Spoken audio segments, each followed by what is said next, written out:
নমো নমঃ সুপ্ৰভাতম শ্ৰীমদ্ ভগবদ গীতামৃত।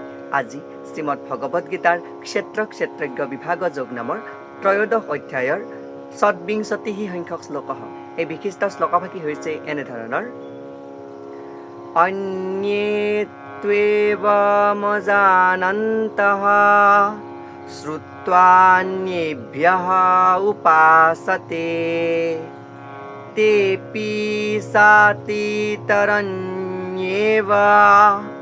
মৃত্যুং শ্ৰুতি পৰায়ণাঃ।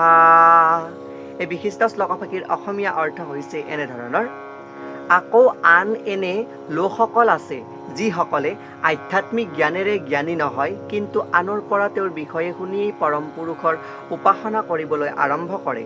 যিহেতু আন আচাৰ্যসকলৰ উপদেশ শুনিবলৈ তেওঁলোক আগ্ৰহী, সেইবাবে তেওঁলোকো এই জন্ম মৃত্যুৰ সংসাৰখনক অতিক্ৰম কৰি যাব পাৰে বুলি কোৱা প্ৰসংগত ভগৱান শ্ৰীকৃষ্ণই সখা অৰ্জুনৰ আগত এই বিশিষ্ট শ্লোকভাগীৰ অৱতাৰণা কৰিছে।